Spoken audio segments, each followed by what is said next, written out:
உலகெங்கிலும் வாழும் அனைத்து ஜோதிட அன்பர்களுக்கும் இனிய வணக்கம். எல்லாம் எப்படி இருக்கீங்க? நன்றாக இருக்க வேண்டும்.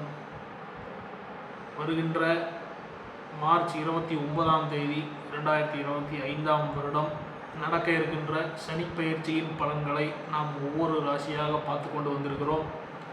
அதன் அடிப்படையில் இந்த காணொளியானது சிம்ம ராசி நண்பர்களுக்கான காணொளியாக இருக்கின்றது. இந்த காணொளியில் முழுமையாக சிம்ம ராசிக்கு இந்த சனிப்பெயர்ச்சியின் மூலியமாக நடக்கக்கூடிய பலாபலங்களை தெரிந்து கொள்ள இருக்கின்றோம்.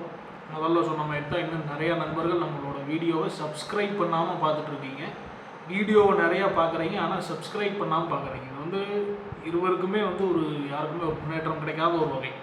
ஸோ அந்த சப்ஸ்கிரைப் பண்ணிட்டு பார்க்கும் பொழுது மேற்கொண்டு உங்களுக்கு புதிய தகவல்கள் எதான்றதால் இமீடியட்டாக உங்களுக்கு காட்டும். அது நமக்கும் எனக்கும் ஒரு உத்வேகத்தை கொடுக்கும். மேற்கொண்டு பல நல்ல தகவல்களை பதிவிடுவதற்கு எனக்கும் நல்ல ஒரு உத்வேகத்தை கொடுக்கும். ஸோ சப்ஸ்கிரைப் பண்ணிட்டு பாருங்கள்.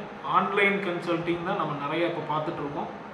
நீங்கள் எந்த ஊரில் இருந்தாலும் ஸ்க்ரீனில் போகிற நம்ம நம்பருக்கு ஒரு அப்பாயின்மெண்ட் ஃபிக்ஸ் பண்ணிங்கன்னா, வாட்ஸ்அப் கால் பண்ணிங்கன்னா உங்களுக்கான அப்பாயின்மெண்ட் தேதி மற்றும் நேரம் சொல்லிவிடுவோம். அந்த நேரத்தில் உங்களுடைய சொந்த ஜாதகத்தை நாம் உங்களுக்கு வாட்ஸ்அப் வாயிலாக, ஃபோன் கால் வாயிலாக அல்லது வீடியோ கால் வாயிலாகவும் ஒரு ஜூம் மீட்டிங் அல்லது வாட்ஸ்அப் வீடியோ கால் மூலியமாக உங்களுடன் நான் பேசுவதற்கு தயாராக இருக்கிறேன்.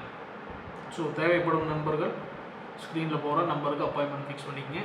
இன்றைக்கி வீடியோக்குள்ளே போகலாம். சிம்மம் ராசி சனிப்பெயர்ச்சி எப்படி இருக்கின்றது அப்படின்னு பார்த்தோம்னா, சிம்ம ராசி நண்பர்களுக்கு இப்பொழுது அஷ்டமச்சனி ஆரம்பிக்கின்றது. ஸோ என்னதான் அஷ்டமச்சனி பயப்படணுமா? சனி ஏதோ ஒரு பேச்சில் சனிங்கிற ஒரு வார்த்தை வந்துடுது அப்படின்னா அதுக்கு நீங்கள் முழுமையாக பயப்பட வேண்டுமா என்று கேட்டால், சனி என்கின்ற வார்த்தைக்கு பயப்படுபவர்கள் ஃபஸ்ட்டு அவர் புரிதல் இல்லாதவர்கள் தான் பயப்படுவாங்க. சனி பகவான் அப்படின்னாலே அவருடைய டியூட்டி என்ன அப்படின்னு நீங்களெல்லாம் முதல்ல நல்லா தெரிஞ்சுக்கணும்.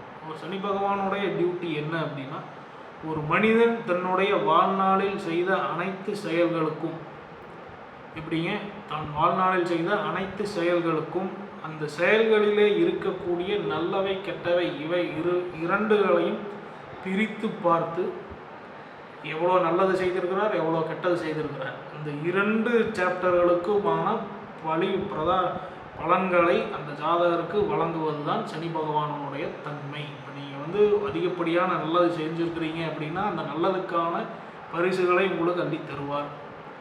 இல்லை அதிகப்படியான பாவம் செஞ்சுருக்கிறீங்க அப்படின்னா அந்த பாவம் செய்ததுக்கான தண்டனை இதே வாழ்க்கையில் உங்களுக்கு தந்து விடுகிறார். ஸோ அப்படின்னா அவர் என்னென்னா அவர் ஒரு நீதிமன்றம் மாதிரி, அதான் அவரை நீதிமான் அப்படின்னு சொல்கிறாங்க. அது இந்த மனிதன் பிறந்த வாழ்க்கையில் நீங்கள் செய்த தவறுகளுக்கு புண்ணியங்களுக்கு மட்டும்தான் பிரதிபலன் தருகிறாரா அப்படி என்று கேட்டால் இல்லை.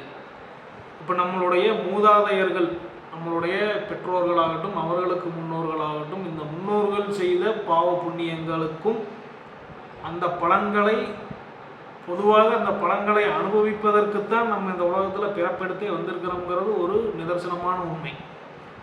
நம்ம உதாரணத்துக்கு சொல்லுவோம், யார் செஞ்ச புண்ணியமும் தெரியல நமக்கு இது நடந்திருக்கு அப்படிங்கிறாங்க, எப்போ செஞ்ச பாவமாக தெரியல இப்படி ஆயிடுச்சே அப்படிங்கிறாங்க, யாருக்கு என்ன செஞ்சேன்னு தெரியல இப்படி ஆயிடுச்சேன்னு புலம்பும் பொழுது அது மாதிரியான முன்னோர்கள் செய்த பாவ புண்ணியங்களுக்கு அதை கழிப்பதற்கு தான் நாம் பிறப்பும் எடுத்திருக்கிறோம். அதே நேரம் நம்மளுடைய வாழ்க்கையில் நாம் செய்திருக்கக்கூடிய அனைத்து பல காரியங்களுக்கும் இந்த பலாபலன்களை நாம் அனுபவிப்பதற்கு தயாராக இருக்கின்றோம். அதைத்தான் சனி பகவான் நம்மளுக்கு கொடுத்துட்ருக்கிறார், தன்னுடைய பலன்களாக கொடுத்துருக்கார். அந்த அடிப்படையில் உங்களுடைய சொந்த ஜாதகத்தை அலசி ஆராய்ந்தால் தான் முழு பலன் என்னங்கிறத நம்ம தெரிஞ்சு கொள்ள முடியும். புரியுதுங்களா? அது இந்த கோல்சார பயிற்சிகள் எல்லாமே 7 சனி நடக்குது, அஷ்டமச்சனி நடக்குது, அஷ்டார்த்தமச்சனி நடக்குது. இது எல்லாமே கோல்சாரத்தில் வெறும் 10% தான் நாம் இதை கணக்கில் எடுத்துக்கொள்ள வேண்டும்.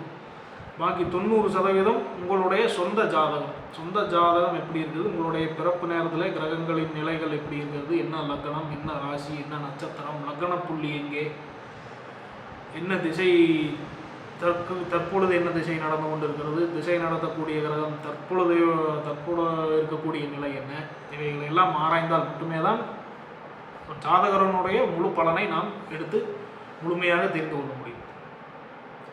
சரிங்க, இன்றைக்கி இது பொதுவாக எல்லாத்துக்குமே இது நம்ம சொல்கிறது. அப்போ நம்ம இந்த சிம்ம ராசி நண்பர்களுக்கு இந்த சனிப்பெயர்ச்சி வந்து அஷ்டமச்சனியாக வருகிறது என்று சொல்லிட்டோம். அஷ்டமச்சனினா என்ன அப்படின்னா, உங்களுடைய ராசிக்கு எண்ணி பார்க்கும்போது 1 2 3 4 5 6 7 8 8ஆம் இடத்துல அமரக்கூடிய அந்த சனி, 8ஆம் இடத்துல சனி அமரும் பொழுது தான் அது அஷ்டமச்சனிங்கிற. 8 நாளே அஷ்டம். சமஸ்கிருதத்தில் நம்ம சொல்கிறோம் அஷ்டம், அஷ்ட அப்படிங்கிறோம். அஷ்டலட்சுமி அப்படிங்கிறோம். 8 லட்சுமி அப்படின்னா அஷ்டலட்சுமி, அஷ்டமச்சனி அப்படிங்கிறதுக்கு காரணம் 8ஆம் இடத்துல அமரக்கூடிய சனி. இது வந்து பொதுவாகவே எப்படி சார் நல்லதா அப்படின்னு பார்த்தா, இந்த சிம்ம ராசி லக்ன நண்பர்களுக்கு உங்களுக்கு 6 7 குடையவராக சனி பகவான் வருகிறார். அப்போ 6 7ன்னு என்ன சார்? 6ஆம் இடம்ங்கிறது நோய், எதிரி, பம்பு, வழக்கு ஸ்தானம், உழைப்பு, ஒரு மனிதனுடைய உழைப்பை குறிக்கிறதும் அதே 6ஆம் இடம்தான். ஏன்னா 6ஆம் இடம்ங்கிறது சற்று மோசமான இடம் தான். 8ஆம் நம்பரும் அதே மாதிரி 8ஆம் இடம்ங்கிறது மோசமான இடம் தான். 8ஆம் இடம்ங்கிறது விபத்து, கண்டம், திடீர் அதிர்ஷ்டம் இவைகளை குறிக்கக்கூடியது 8ஆம் இடம். 8ஆம் இடம்ங்கிறது ஒரு ரகசியமான இடம். அது வந்து என்ன நடக்கும்னா யாருனாலையும் அவ்வளோ சீக்கிரம் கணிக்க முடியாது. ஸோ உங்களுக்கு 6 7 குடையவர், 7ஆம் இடம்ங்கிறது கலத்தரஸ்தானம் அனைவரும் அறிந்தது. உங்களுக்கு 6 7 குடையவர் 8ஆம் இடத்திலே போய் அமர்கிறார். அப்படிங்கிற பட்சத்தில் பொதுவாகவே அஷ்டமச்சனி என்பது விபத்து, கண்டங்களை குறிக்கக்கூடிய அந்த ஸ்தானத்தில், 8ஆம் இடம்ங்கிறது விபத்து, கண்டத்தை குறிக்கக்கூடிய ஸ்தானம். அந்த ஸ்தானத்தில் சனி பகவான் போய் அமரும் பொழுது அந்த ஸ்தான ரீதியான காரகங்கள் சற்று வலுப்பெறுவதற்கான காரணங்கள் அதிகமாக இருக்கின்றது. ஸோ இந்த நேரத்தில் இந்த அஷ்டமச்சனியிலே இருக்கக்கூடிய இந்த சிம்ம ராசி நண்பர்கள் அனைவரும் என்ன செய்யணும் அப்படின்னா, இது வந்து உங்களுக்கு இப்போ ஒரு கஷ்டமான காலம் வந்து உருவாக இருக்கின்றது. இந்த 2.5 வருட காலங்கள் நீங்கள் எல்லாம் சற்று கவனமாக இருக்க வேண்டும். உங்களுடைய சொல்லிலே, செயலிலே, தொழிலிலே, பணிபுரியும் இடங்களிலே, குடும்ப உறவினர்களில், நண்பர்களிடம், அனைவரிடமும் நீங்கள் சற்று கவனமாக இருக்க வேண்டும். எந்த நேரத்தில் எந்த பிரச்சனை உருவாகும் என்பதே தெரியாது. இவ்வளவு காலம் கடகராசி நண்பர்கள் இந்த அஷ்டமச்சனியில் இருந்தாங்க. மேற்கூடிய அந்த 29 மார்ச் 2025ஆம் தேதியுடன் கடகராசிக்கு அஷ்டமச்சனி நிவர்த்தியாகி உங்களுடைய ராசியான கும்பத்துக்கு உங்களுடைய ராசியான சிம்மத்துக்கு இந்த அஷ்டமச்சனி ஆரம்பிக்க இருக்கின்றது. ஸோ அப்போது அஷ்டமத்திலே இருக்கக்கூடிய சனி உங்களுக்கு இந்த விபத்து, கண்டங்களை ஏற்படுத்துவார் என்பதை சொல்லிவிட்டால், வண்டி வாகனங்களிலே செல்லும் பொழுது மிக கவனமாக இருக்க வேண்டும். ஏன்னா இந்த நடந்து கொண்டிருக்கக்கூடிய சுற்றுலா கடகராசி, கடக லக்ன நண்பர்கள் வந்து அந்த அஷ்டமச்சனியில் இருக்கக்கூடியவங்க ஒரே நபர் 2-3 தடவை பைக்கில் இருந்து கீழே விழுந்த சம்பவங்கள் எல்லாம் நமக்கு காதில் கேட்டிருக்கேன். நம்ம பொதுவாகவே நம்மளுடைய கிளைண்ட்ஸ் வந்து பார்த்தீங்கன்னா நமக்கு திருப்பி கால் பண்ணக்கூடிய நண்பர்களாக தான் இருக்கிறாங்க. ஒரு தடவை அவங்க அப்பாயின்மெண்ட் எடுத்து கிளைண்ட்டாக வந்தாங்கன்னா அடுத்த தடவை அவர்கள் நமக்கு நண்பராக மாறக்கூடியவர்களாக தான் அனைவருமே இருக்கிறாங்க. ஸோ என்னென்னா நமக்கு கிடைக்கப்பெற ஆதரவுன்னு பார்த்தீங்கன்னா திருப்பி நம்மகிட்ட கால் பண்ணி பேசுவாங்க. ஒவ்வொரு இருந்தாலும் எதாவது என்ன சார் நீங்கள் சொன்னதை நான் கடைபிடிச்சேன், மனசு நிம்மதியாக இருக்குது. ஆமாம் சார் நீங்கள் சொன்ன மாதிரி ஒன்று நடந்துருச்சு. இதெல்லாம் வந்து நமக்கு திருப்பி சொல்லுவாங்க. இந்த மாதிரி ஒரு அடிப்படையில் அவருக்கு வந்து ஜாதகம் நல்ல ஒரு ஜாதகம் தான். சனி பகவான் நல்ல நிலையில் தான் இருக்கிறாரு. இருந்தாலும் அஷ்டமச்சனியில் இருக்கக்கூடிய காரணத்தினால தொடர்ந்து ஒரே வாரத்தில் 4 நாள் வித்தியாசத்தில் இன்னைக்கு காலையில் பைக்கில் போய் ஒரு இடத்துல கீழே விழுகிறாரு. விழுந்து கையில் ஒரு அடி படுறாரு. அடி வாங்கிட்டு மருந்து போட்டு உட்காந்துருக்காரு. திருப்பி இன்னி 4ஆவது நாள் அதே பைக்கில் எடுத்துகிட்டு போய் இன்னொரு பக்கம் கீழே விழுகிறாரு. அதே இந்த பக்கம் கையில் அடி. பெரிதாக ஒன்றும் பெரிய விபத்து, கண்டங்களை, அதாவது பெரிய கண்டம், உயிர் சேதம், உயிர் ரீதியான கண்டங்களை கொடுக்கவில்லை என்றாலும் அந்த விபத்து ஏற்படுகிறது என்றாலே அது வந்து ஒரு மிகப்பெரிய மன உளைச்சல் தான். ஒரு பைக்கிலேருந்து விழுகிறீங்க அப்படின்னா உங்களுடைய உடம்பு பூரா பெரிய அதிர்வுக்குள்ளாயிரும். மனசு, மூளை எல்லாமே ஒரு அதிர்வாகி உங்களுக்கு அந்த பாடி டயர்டு வந்துடும். அந்த அடிபட்ட இந்த இடத்துல அடிபடுதுன்னா இந்த இடத்துல அடிபட்ட வலி ஒரு இதாகத்தான் இருக்கும். அந்த நீங்கள் விழுந்ததின் அதிர்வு உங்களுடைய உடல் முழுவதும் அந்த அதிர்வு பரவி உங்களுடைய மனதையும் சற்று தாமதப்படுத்தி, உங்களுடைய மனதை மந்தப்படுத்தி, பய உணர்வை ஏற்படுத்தி, மேற்கொண்டு செயல்படுவதற்கு இல்லாமல் ஒரு 3-4 நாள் நீங்கள் பெட் ரெஸ்ட்டில் இருக்கிற மாதிரி ஆக்கி விட்ருவோம். ஒரு சின்ன புண்ணானாலும் இதுவே பெரிய விபத்தாயிருச்சு, கை உடஞ்சிருச்சு, கால் உடஞ்சிருச்சு அப்படின்னு இருந்தால் நீங்கள் மாதக்கணக்கில் பெட் ரெஸ்ட் எடுக்க வேண்டியது தான். அனைத்து வேலைகளும் முடங்கி விடுகிறது. ஏன்னா 8ஆம் இடத்துக்கு மறைமுகமாக 8ஆம் இடத்துலையும் ஒரு வருமானம், அந்த 8ஆம் இடத்துலையும் ஒரு திடீர் அதிர்ஷ்டம், திடீர் வருமானம்னு ஒரு கோட்பாடும் அந்த 8ஆம் இடத்துல அமர்ந்திருக்கிறதுனால இந்த பீரியடில் உங்களுக்கு திடீர் அதிர்ஷ்டம் கிடைக்க வாய்ப்பு இருந்தாலும், அதிர்ஷ்டங்கிறது ஒரு தடவை கிடைக்கிறது தான், கிடைப்பதற்கான வாய்ப்புகள் இருந்தாலும் அந்த 8ஆம் இட ரீதியாக கூடப்படுகிற கெட்ட விஷயங்கள் தான் அதிகமாக இருக்கும். ஏன்னா விபத்து, கண்டம் இதெல்லாம் நம்ம அங்கே சொல்கிறோம் அப்படின்னா, அப்போ மெயினாக வந்து நம்ம அதில் தான் கான்சென்ட்ரேட்டடாக இருக்க வேண்டும் என்பது ஒரு முக்கியமான விஷயம். பொதுவாகவே அப்புறம் இந்த சிம்ம ராசி நண்பர்கள் நீங்கள் வந்து தனித்தன்மையாக தெரியக்கூடிய நண்பர்கள். நீங்கள் சிம்ம ராசினாலே அவர்கள் வந்து ஒரு சிம்மம், ஒரு காட்டுக்கே ராஜா அப்படின்னா அது சிங்கம் தான் காட்டுக்கே ராஜா. மலைகளை குடிக்கக்கூடிய ஒரு ராசியாக வருகிறது. ஸ்திர ராசியாக இருக்கிறீங்க. உங்களுக்கு தெரியாத விஷயங்கள் இல்லை இந்த உலகத்தில் அப்படின்னு என்று எடுத்தாலும் நீங்களும் இந்த உலகத்தில் ஒரு சாதாரண மனிதர் தான் என்பதை நீங்கள் மறந்துவிடக்கூடாது. உங்களுக்கும் அந்த சனியினுடைய தாக்கங்கள் அனைத்துமே நடப்பதற்கு நீங்களும் உட்பட்டுத்தான் இருக்கிறீர்கள் என்பதை நீங்கள் வந்து உணர்ந்து கொள்ள வேண்டும். பொதுவாகவே உங்களுக்கு தெரியாத விஷயங்கள் எதுவும் இல்லை. உங்களிடம் கேட்டால் நீங்கள் சொல்லக்கூடிய கருத்தாகட்டும், அட்வைஸ் ஆகட்டும், எல்லாமே உங்களுடைய அட்வைஸுகளை கடைபிடிக்கக்கூடிய மனிதர்களுக்கு நல்லபடியான ஒரு வாழ்க்கை உருவாகும் என்பது அனைவரும் அறிந்தது. அட் த சேம் டைம் உங்களுக்கு நீங்களே ஃபீடு பண்ணிக்கும் பொழுது சில மைனஸ் உங்களுக்கு ஏற்படும். பொதுவாக நிறைய பேருக்கு சொந்த தொழில் ஒத்து வராமல் இருக்கும். தொழில் செய்வதற்கு விடாமல் இது எல்லாத்துக்குமே வந்து பார்த்தீங்கன்னா உங்களுக்கு இந்த சனி பகவான் இயற்கையிலே உங்களுக்கு 6-7 கூடையவராக வந்து விடுகிறார். 6ஆம் இடம்ங்கிறது உழைப்பு ஸ்தானம். வந்து உழைப்பு ஸ்தானாதிபதியாக வரக்கூடிய சனி பகவான் எந்த பொசிஷன்லாம் வந்திருக்காரு தெரியாது. அந்த உழைப்பை சற்று கெடுக்கக்கூடிய தன்மை முக்கால்வாசி. அதனால தான் பெரிய முதலாளிகளாக அமர்ந்து விட்டு தொழில் தனக்கு கீழ் இருக்க தொழிலாளிகளை நேரடியாக சந்திக்காமல் ஒரு மேனேஜர், ஒரு ஆப்ரேட்டர் போட்டு அவர்கள் மூலியமாக அதை நிர்வகிக்கக்கூடிய சிம்மராசி தொழிலதிபர்கள் தான் முக்கால்வாசி இருப்பாங்க. இல்லைன்னா இவங்க சொந்த தொழிலே பண்ண மாட்டாங்க, சும்மா இருந்துக்குவாங்க. ஏதோ குடும்ப சொத்து, குடும்ப வருமானம் இருக்கும், அதை பார்த்து விட்டு சும்மா இருந்துக்குவாங்க. அதுதான் இவங்களுக்கு நல்லது.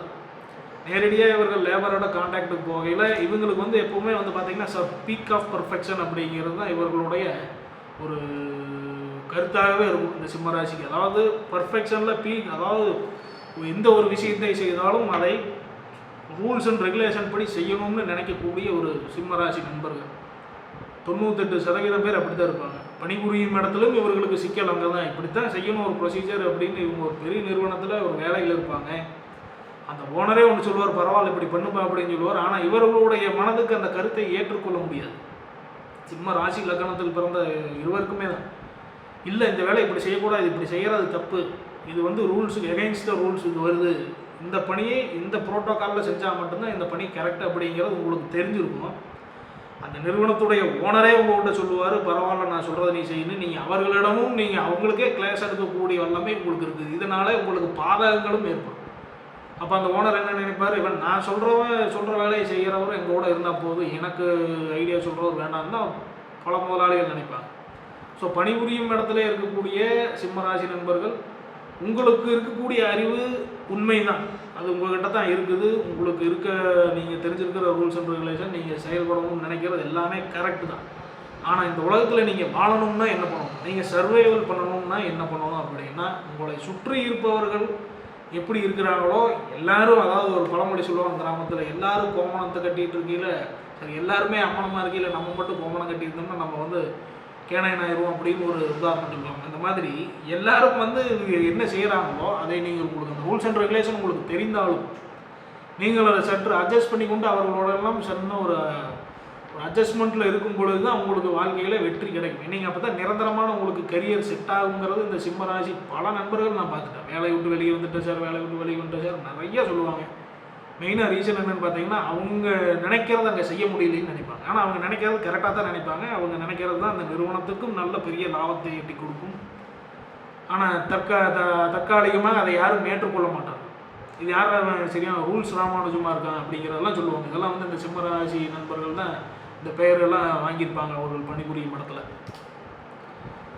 அப்பேற்பட்ட இந்த சிம்மராசி நண்பர்கள் ஒழுக்க சீலர்களாக ரூல்ஸ் அண்ட் ரெகுலேஷன் ஃபாலோ பண்ணக்கூடிய நீங்கள் இந்த அஷ்டமச்சனி பீரியடில் இன்னும் நீங்கள் ரொம்ப ஜோவியலாக அனைத்து மக்களிடம் உங்களுடைய கருத்துக்கள் அனைத்தையுமே நீங்கள் மறந்துவிட்டு, உங்கள் கூட இருக்கிறவங்க, குடும்பத்தில் இருக்கிறவங்க, உங்களுக்கு திருமணமாகி மனைவி இருக்கிறாங்க, குழந்தைகள் இருக்கிறாங்க அப்படின்னா அவர்களுடைய சொல் பேச்சு, அவர்களுடைய வாழ்க்கைக்கு தகுந்த மாதிரி உங்களுடைய தினசரி பணிகளை நீங்கள் கட்டமைத்துக் கொள்வதன் மூலம் உங்களுக்கு வாழ்க்கையில் பல நல்லதுகள் நடப்பதற்கு காத்திருக்கிறது. நீங்களே தேடி போய் புதக்குழியில் விழுக மாட்டீங்கிறது இதில் ஒரு 100% உண்மை.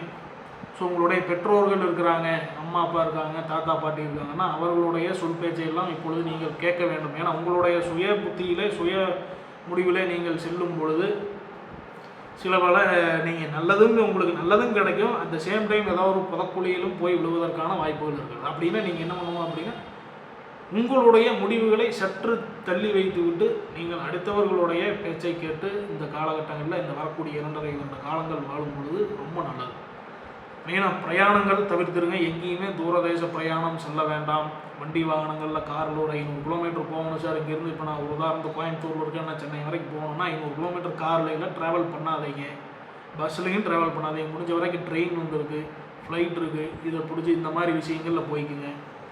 கார் ட்ராவல், பைக் ட்ராவல் எல்லாம் முடிந்த வரைக்கும் தவிர்த்து விடுங்க. ஏன்னா அஷ்டமச்சனி என்று வந்தாலே அது 2.5 வருட காலங்களில் ஏதோ ஒரு நாளாச்சும் அது வேலை செஞ்சிடும்.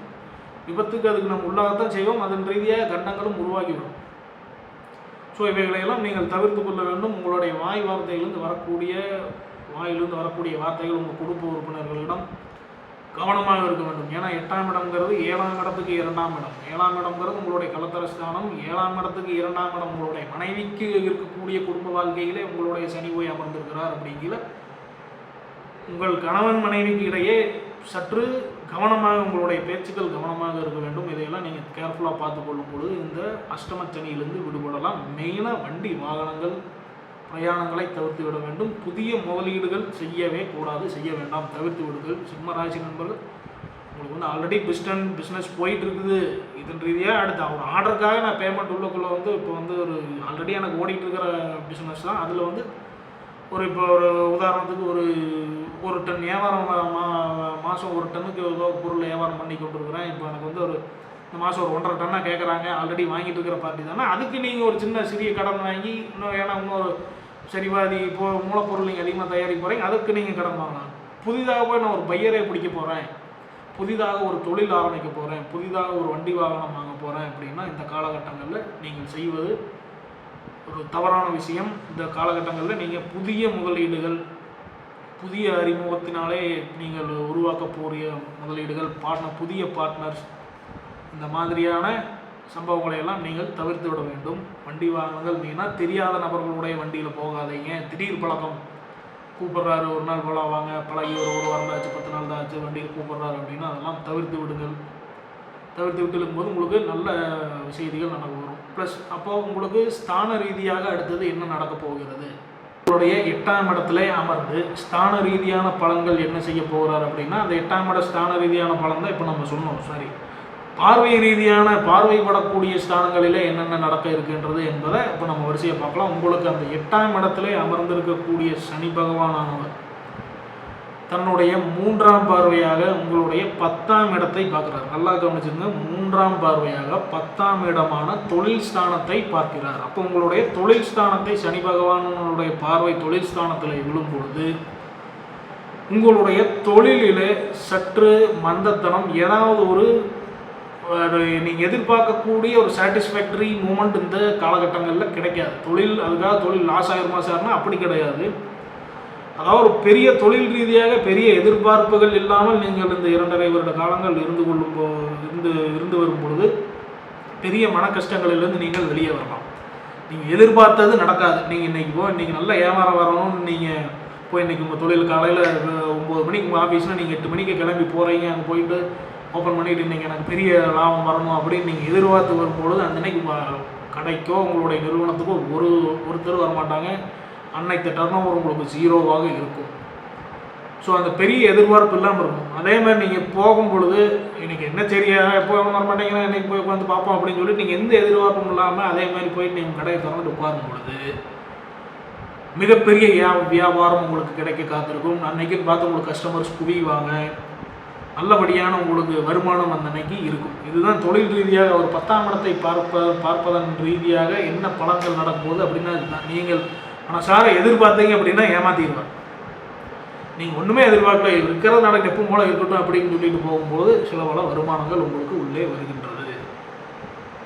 இது 3ஆம் பார்வையாக உங்களுடைய 10ஆம் இடத்தை பார்க்கும் பொழுது நடக்கக்கூடிய ஒரு விஷயம்.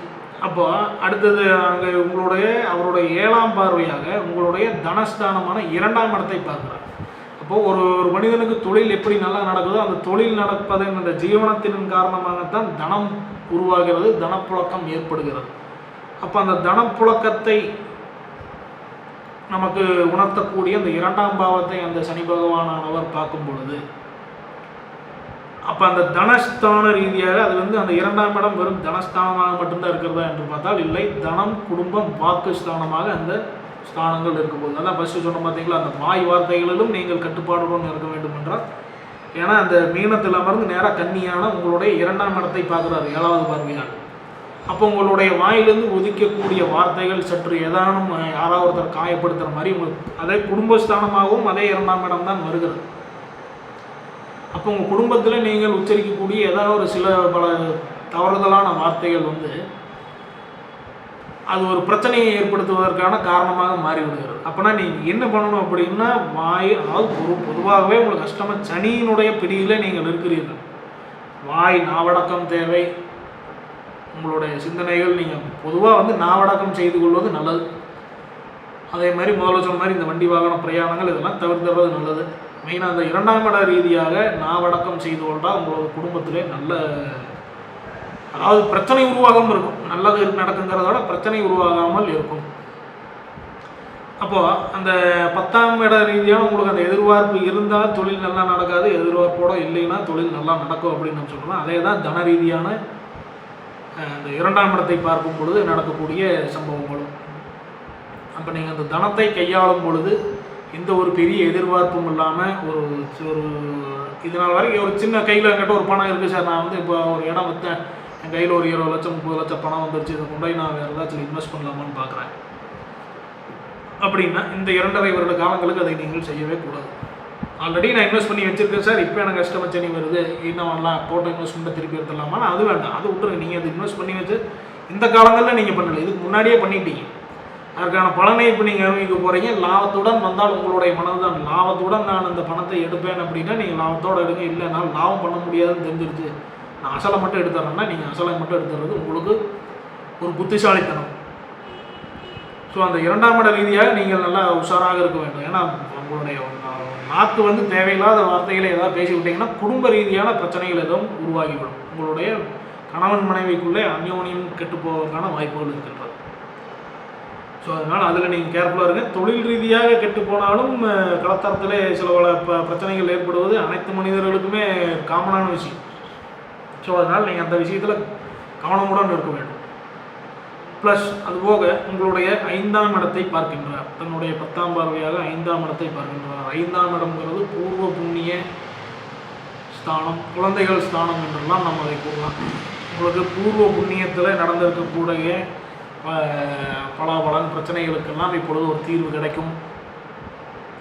ப்ளஸ் அதுபோக உங்களுடைய குழந்தைகள் ரீதியாக சில பல செலவுகள் ஏற்படுவதற்கான காரணங்கள் இருக்கின்றது. உங்கள் குழந்தைகள் வந்து ஏதோ ஒன்று ஆசைப்பட்டு ஒரு விலையுறந்த பொருட்களை எல்லாம் கேட்பதற்கான காரணங்கள் உருவாகும். அதையெல்லாம் நீங்கள் ஒரு கோளாறாக சொல்லி இந்த காலகட்டத்தில் அதெல்லாம் வாங்கக்கூடாதுன்னு ஒரு கோளாறாக சொல்லி அவர்களையெல்லாம் நீங்கள் ஒரு சாந்தப்படுத்தும் பொழுது அந்த 5ஆம் இட ரீதியான பிரச்சனைகள் சற்று நிவர்த்திக்கு வரும். பெரிய பாதிப்புகள் அந்த 5ஆம் இட ரீதியாக இருக்காது. அப்படின்னால என்ன மாதிரியான பாதிப்புகள் உருவானால் என்ன மாதிரியான பாதிப்புகள் உருவாகும்னா, பூர்வீக சொத்துகளிலே குலதெய்வ வழிபாட்டில் இப்போ கோயில் நிர்வாகத்தில் இருக்கிறீங்க அப்படின்னா அந்த நிர்வாகத்தில் நீங்கள் ஒரு முக்கியமான பதவியை வகிக்கின்றீர்கள் என்றால் அந்த மாதிரியான அந்த பொது வேலைகள், அந்த 5ஆம் இடம் வந்து ஒரு மனிதன் செய்யக்கூடிய பொது காரியங்களையும் குறிக்கின்றது. இறைப்பணி, தொண்டு, பொது காரியங்கள் அனைத்தையுமே அந்த 5ஆம் இடம் குறிக்கின்றது. அந்த ரீதியான நீங்கள் அந்த பொது விஷயங்களுக்கு ஒரு நல்லதை செய்ய போகும் பொழுது உங்களுடைய நாக்கில் இருந்து பிறக்கக்கூடிய ஏதாச்சும் ஒரு கெட்ட ஒரு வார்த்தைகள் அடுத்தவர்களை புண்படுத்தி உங்களுக்கே அந்த இடத்துல நெகட்டிவாக திரும்புவதற்கான வாய்ப்புகள் இருக்கின்றது. ஸோ பொதுவாகவே அஷ்டமச்சனியில் பிடிபடுகிறீர்கள். சிம்பிளாக இதுக்கு என்ன சொல்லணும் அப்படின்னா, கேர்ஃபுல்லாக இருக்கணும். 2.5 வருட காலங்கள் கம்முன்னு முடிந்த வரை அமைதியான நிலையிலே நல்ல மெடிடேஷன் பண்ணி பழகுங்க. காலையில் எழுந்திரிச்சு பிரம்ம முகூர்த்தத்தில் ஒர்க் அவுட் பண்ணுங்கள். நீங்கள் தனியாக நடங்க. ஒரு கிரவுண்டு எங்கள் பக்கத்தில் வந்து ஒரு கம்யூனிட்டி இருக்குது சார், பார்க் இருக்குது, அதில் எல்லாம் வாக்கிங் போவாங்கன்னா நீங்களும் காலையில் எழுந்திரிச்சு போங்க. யார் கூட பேசாதீங்க. தனி மனிதராக நீங்களே முடிஞ்சோ ஹெட்செட் போட்டுங்க, இல்லைன்னா எதுவும் போடலினா தனியாக நீங்கள் வாட்டு உங்களே நீங்கள் பேசிக்கிட்டு நடங்க. காலையில் உங்களுக்கு அதில் வந்து ஒரு 10 மணிங்களே உங்களுக்கு மனசு வந்து திருப்தியாகிற இன்றைக்கி என்ன பண்ணணும் பண்ணக்கூடாதுங்கிறது உங்களுக்கு ஒரு முடிவுக்கு வந்துடுவீங்க. ஸோ இது மாதிரியான பலன்களையெல்லாம் நீங்கள் கடைபிடிக்கும் பொழுது இந்த அஷ்டமச்சனியிலிருந்து நீங்கள் தப்பித்து கொள்ளலாம். ஏன் மெயினாக அந்த சிம்மத்துக்கு ஏன் அஷ்டமச்சனி நம்ம பெருசாக பேசுகிறோம் அப்படின்னா உங்களுடைய ராசி அதிபதி இந்த சிம்ம லக்ன இந்த உங்களுடைய ராசி அதிபதியும் சனி பகவானும் எதிர்க்கு எதிரிகளாக பார்க்கப்படக்கூடிய கிரகம், ஒருவருக்கு ஒருவர் எதிரியாக தான் பார்க்குறாங்க. ஸோ அப்படிங்கிற இதனுடைய முழு பிரச்சனைகளும் இந்த ராசி நண்பர்களுக்கு தான் உருவாக காத்திருக்கின்றது. இதை முழுமையாக அனுபவிக்கக்கூடியவங்க நீங்களாக தான் இருப்பீங்க. ஸோ அந்த அடிப்படையில் நீங்களெல்லாம் நல்லா ஒரு கவனமாக இருக்க வேண்டும். இந்த ஒரு அசால்ட்டாக நீங்கள் எடுத்துக்கூடாது. ஒரு கேர்லெஸ்ஸாக நீங்கள் இருந்தீங்க அப்படின்னா பல பிரச்சனைகளை சந்திப்பதற்கு நீங்கள் முற்படுவீர்கள். இதற்கெல்லாம் என்ன சார் அப்போ பரிகாரம்னு என்ன? நீங்கள் இதெல்லாம் நடக்கிறது மட்டும்தான் சொல்கிறீங்க, பரிகாரம் எதுவும் சொல்ல மாட்டீங்க. இன்னும் நம்ம எல்லாத்துக்குமே சொல்லக்கூடிய காமனான பரிகாரம் மெடிடேஷன் பண்ணுங்கள். உங்களை நீங்கள் உணர வேண்டும். மெடிடேஷனில் தான் ஒரு மனிதரை, அந்த மனிதரை நீங்கள் உங்களுடைய ஒய்ஃபை பற்றி தெரியும், உங்களுடைய மகனை பற்றி தெரியும், மகளை பற்றி தெரியும், உங்களை பற்றியே தெரியுமா அப்படிங்கிற கேள்விக்கு தான் என்ன பண்ணணும் அப்படின்னா மெடிடேஷன். இந்த மெடிடேஷன் தனிமையில் இந்த வாக்கிங் செய்வது, மெடிடேஷனுங்கிறது தனிமையை நீங்கள் யார்கிட்டையும் பேசாமல் தன்னை மூடி நீங்கள் தனிமையாக அமர்வது தான். இதையெல்லாம் மேற்கொள்ளும் பொழுது தான் உங்களை பற்றி தெரிய வரும். அப்போ கிரகங்களின் நிலை எப்படி இருக்கின்றது, இதிலெல்லாம் நாம் எப்படி தப்பித்து கொள்ள வேண்டும் என்பதெல்லாம் முழுமையாக உங்களுக்கே உணர முடியும். ஸோ காணொலியை பார்த்து கொண்டு இருக்கக்கூடிய சிம்ம ராசி நண்பர்கள், உங்களுக்கு தெரியாத விஷயங்களில் உங்களுக்கு யாரும் அட்வைஸ் சொல்ல வேண்டியதில்லை. நீங்கள் பெரிதாக எந்த ஜோதிடரையும் பார்க்க மாட்டீங்க. இறை வழிபாடும் உங்களுக்கு தெரிந்த வழிபாடுகளுக்கு அதுக்கே நீங்கள் மன திருப்தியாக உங்களுக்கு தெரிந்த வழிபாட்டை செய்துவிட்டு அதுவே போதுமான வழிபாடு என்பதை நினைக்கக்கூடிய மனிதர்கள் அதுவே சரியாகவும் இருக்கும். ஸோ அப்பேற்பட்ட மனிதர்களுக்கு அவரும் மனிதர் என்னதான் இருந்தாலும் நீங்களும் ஒரு மனிதர் தான். உங்கள் உடம்புக்குள்ளேயும் ரத்தம் தான் ஓடுகிறது, எலும்புகள் இருக்கின்றது, எலும்புகள் உடையும், ரத்தங்கள் வெளியே வரும். ஸோ அந்த அடிப்படையில் அஷ்டமச்சனி வண்டி வாகனங்களில் மிக கவனமாக இருக்க வேண்டும். அதை நீங்கள் கம்பல்சரியாக ஃபாலோ பண்ணுங்கள். மேற்கொண்டு ஏதாவது வம்பு வழக்குகளில் நீங்களே போய் சேர்ந்து கொள்ள வேண்டாம். ஏதோ பஞ்சாயத்து நடக்குது, நீங்கள் உங்களுக்கு அதுக்கு சம்மந்தம் இல்லை, நீங்கள் போய் உங்களுடைய கருத்து எதுவும் அந்த இடத்துல தெரிவிக்க வேண்டாம். அடுத்து வரக்கூடிய 2.5 வருட காலங்களுக்கு நீங்கள்லாம் சேஃபாக இருந்தீங்கன்னாலே ரொம்ப அதுக்கடுத்து 2.5 வருட காலங்கள் நல்ல வழியான வாழ்க்கை உங்களுக்கு அமையும். ஸோ முதல்ல சொன்ன மாதிரி தான் இது 10% தான் வேலை செய்யும் என்றாலும் பாக்கி 90% உங்களுடைய சொந்த ஜாதகத்தின் அடிப்படையில் தான் நாம் இதை ஒரு உங்களுக்கான முழுமையான பலனை கணிக்க முடியும். ஸோ உங்களுடைய சொந்த ஜாதகங்களில் சந்தேகம் இருக்கிறவங்க ஸ்க்ரீனில் போகிற நம்ம நம்பருக்கு ஒரு அப்பாயின்மெண்ட் ஃபிக்ஸ் பண்ணிவிட்டு கான்டாக்ட் பண்ணுங்கள். த்ரூ வீடியோ கால் மூலியமாகவும் நம்ம கன்சல்ட் பண்ணுறோம். ஃபுல்லாக ஆன்லைன் கன்சல்ட் தான் அதிகமாக போயிட்டுருக்கு. த்ரூ ஃபோன் கால் பேசலாம், through video call, zoom meeting, இந்த மாதிரி உங்களுக்கு தமிழ் நண்பர்கள் நீங்கள் எங்கே இருந்தாலும் நம்ம உலகம் முழுவதும் இருக்கக்கூடிய அனைத்து நபர்களும் நம்ம கான்டாக்ட் பண்ணுறீங்க. உங்களுடைய வசதிக்காக புதிதாக நம்ம இந்த ஜூம் காலில் பேசலாம்னு ஒரு முடிவுக்கு வந்திருக்கோம். அதை நாம் செய்து கொடுப்பதற்கு தயாராக இருக்கிறோம். ஸ்க்ரீனில் போகிற நம்பருக்கு அப்பாயின்மெண்ட் ஃபிக்ஸ் பண்ணிங்க. உங்களுடைய நண்பர்கள், உறவினர்கள், மகள் அனைவருக்குமே, பெற்றோர்கள் அனைவருக்குமே இந்த காணொலியை பகிருங்க. ஏன்னா அவர்களுடைய ராசிக்கு அவர்களுடைய ராசி எதுவோ அதனுடைய வீடியோ அந்த கண்டென்ட்டில் இருக்கும். நீங்கள் அதை எடுத்து பார்த்து அவர்களுக்கு ஃபார்வர்ட் பண்ணுங்கள். உங்களால் அவர்களுக்கு ஒரு நல்லது நடந்ததாக இருக்கட்டும். ஸோ கேர்ஃபுல்லாக இருங்க. நன்றி, வணக்கம், வாழ்க வளமுடன்.